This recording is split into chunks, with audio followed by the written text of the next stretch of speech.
sa mga pangenot na barata. Duwang magkasway na aksidente sa dalan na ikurit sa Albayasin, Camarines Norte. Tulugadan kabalyan sa 8 anyos na aki. Suspect sa pananalisi sa sarong tindahan sa Naga City, arestado. Bako operator sin sa pang persona nakaligtas sa landslide sa San Miguel, Catanduanes.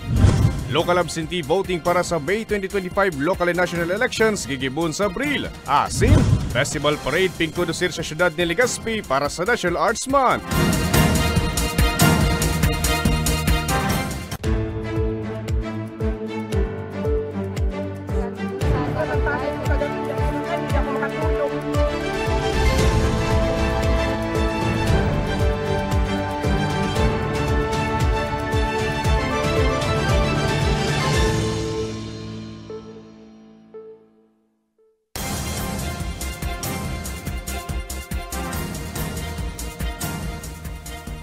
Diyos maray na banggi, uni na ng mga baretang dapat tindong maaraman mo niya na Martes, Pebrero 18 taong 2025.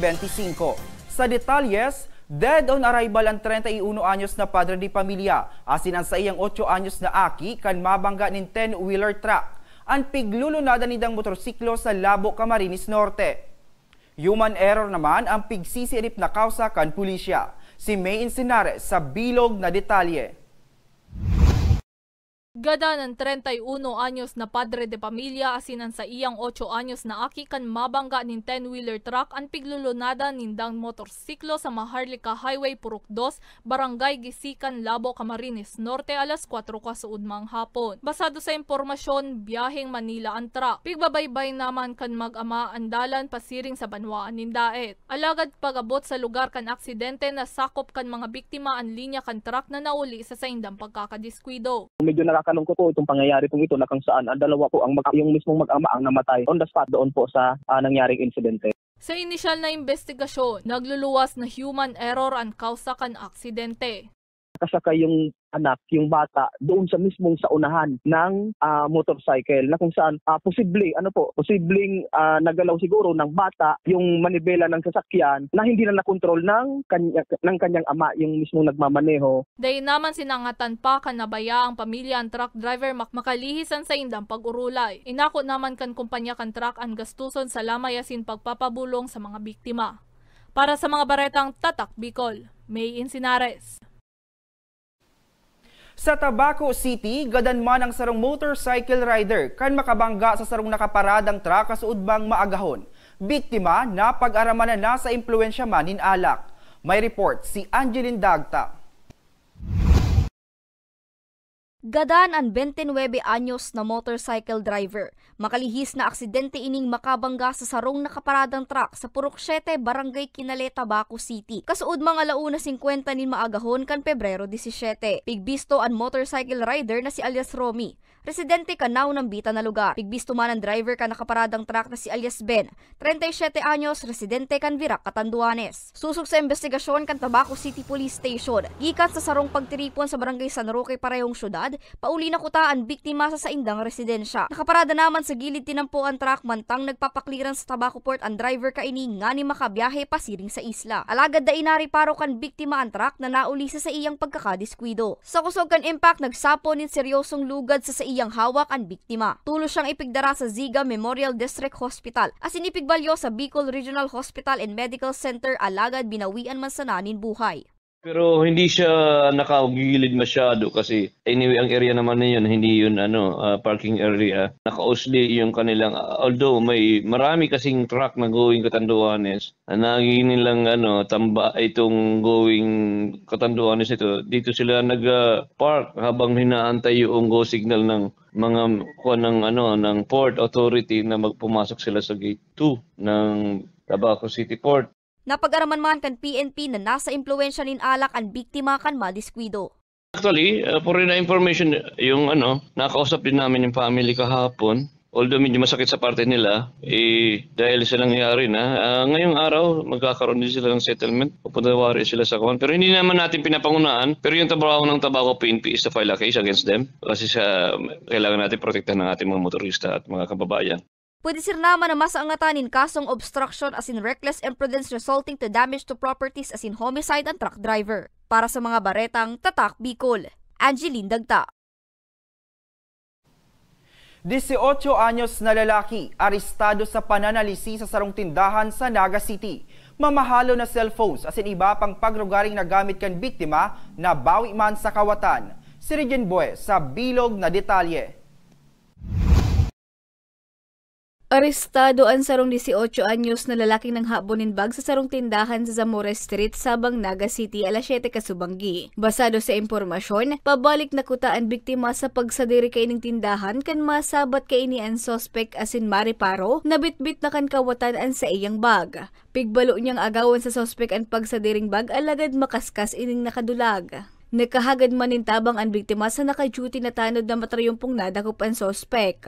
Pag-review sa CCTV footages, nahiling mananggad na ini yung suspect nagrunning sa tindahan ninda and duman naman sa sarong shot, nahilingan na ang kamot niya biglang naglaog duman sa kaha kasi nakabot niya ining bag kani sa tong victim. Laog kan bag ando ang mamahalo na cellphone, ATM card asin cash na nabawi man sa suspect.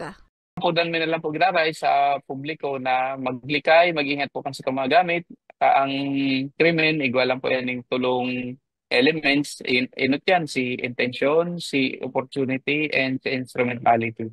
So, ini pong intention, dahil po ini nawawara at taong may gustong gibo na maraot. Alagad ini pong opportunity, ini po pwedeng dahil sa kapabayaan na din kang mga biktima o kaya minsan nagre-relax dahil nga ni aran sang niya sa sakuyang harong o yung sa sakuyang lugar, alagad ini yung opportunity once mapabayaan na sa pong gamit. Diyan na po na lalaog itong mga pananamantala kaning tao may mga maraot na intentions. Nasa kustodiya naman kan Naga City Police Station 1 ang suspect as nahampang sa kasong theft. Para sa mga baratang Tatak Bicol, Regine Boy. Backhoe operator asin saro pang persona nakatabang sa pagkondusir ng clearing operations sa nangyaring landslide sa Barangay Tobrehon sa San Miguel, Catanduanes, maswerteng nakaligtas kan liwat na magrasay ang daga sa tahaw kan sa indang operasyon. Si May Encinares sa bilog na detalye. Duwang lalaki ang maswerte nakaligtas sa landslide sa Barangay Tobrehon, San Miguel, Catanduanes, aga kaining Sabado, Pebrero 15. Taro sa mga nakasalbar ang backhoe operator. Sigun kay Police Staff Sergeant Paulo Randail kan San Miguel MPS, nangyari ang pagrasay kan daga sa tahaw kan clearing operations kan Municipal Disaster Risk Reduction Office asin kan mismong LGU. Tulos man na natawan nin akuder ang duwang biktima. Wala naman po ako kasi yun po yung driver ng bakbo, munti ka mataguna kasi tumagilid ng konti. Pero nakaalis naman sila ma'am doon sa sasakyan. Sila yung bakbo ma'am, tumagana naman ma'am eh. Ngayon, hindi naman natira. Sigun kay San Miguel Mayor Francisco Camano Jr., iniya ni katulong beses na nagkaigwan ng landslide sa lugar ngunya na bulan na epekto kandaing untok na pag-uuran. Huli kay ni, puga-puga man giraray da sinda sa paglinig sa nasabing porsyon nga ni magbalik na sa normal ang bulos kan trapiko sa lugar. Kasi ang lugar na yan is Araki section. Dalawang place dyan yung medyo unsafe kasi hindi pa naman malaki ang daan dyan. Hindi pa naman kalaki yan tulad ng nandito sa National Road.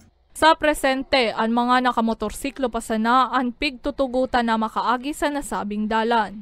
Sorry po mga kababayan at hindi pa naman pinapabayaan kayo dyan. Alam niyo yan kung ano ang sitwasyon ng San Miguel.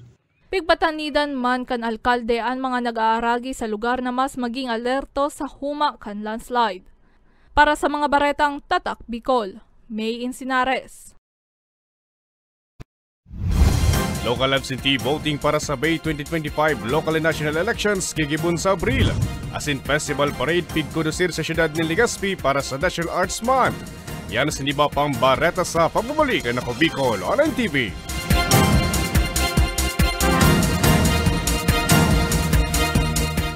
Marahin aldaw sa Indo Gabos.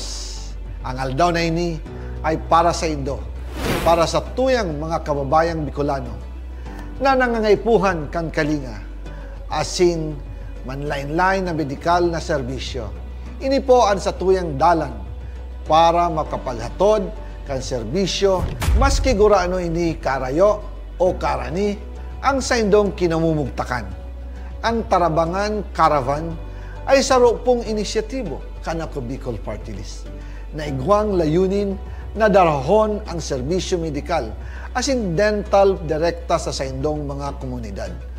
Aram po niya to na daigabos may kakayahan o pagkakataon na makaduman sa ospital o klinika.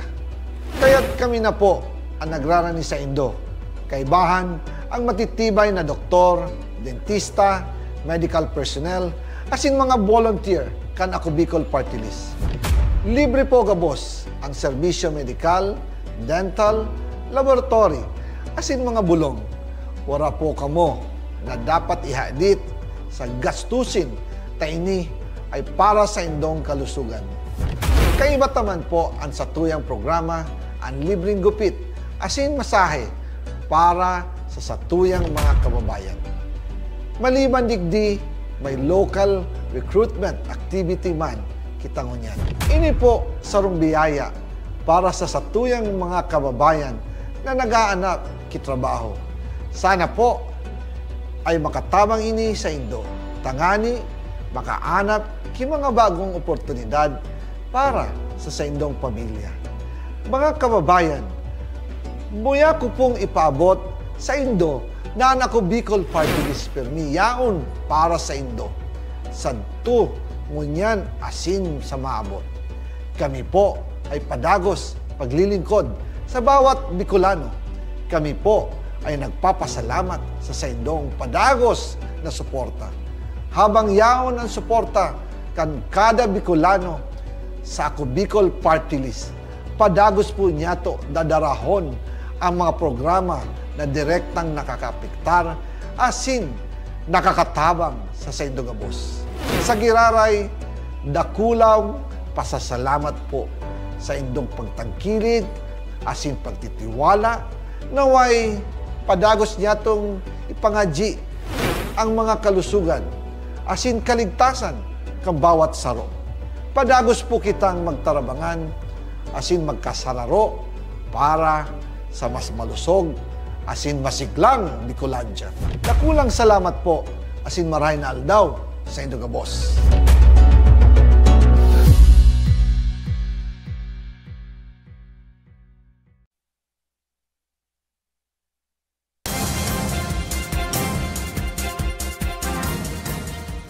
Nagbabalikan ako Bicol Online TV. Commission on Elections, makondusanin local absentee voting sa Abril para sa May 2025 local and national elections. Media practitioners asin mga opisyal o government employees na naka-duty dawa sa aldaw kan pirilian, pigin kaminar na mag-aprobitsar. Si Angeline Dagta sa bilog na detalye.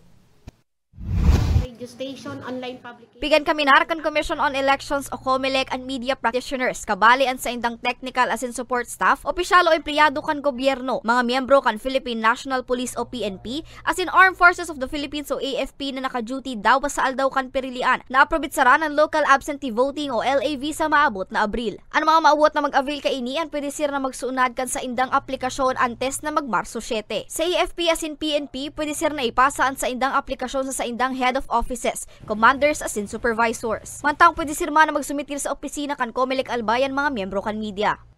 Ay po sinda kabali sa May 12. Nahainot po sinda ta, manual lang sinda. So yun po yan, April 28, 29, 30, 8 to 5, digdi po sa opisina ko. Paliwanag ni Attorney Bunaw para sa naman sa national positions ang LAV, dai ka ini sakop ang local positions. Primerong requirements, picture na duwang pidaso.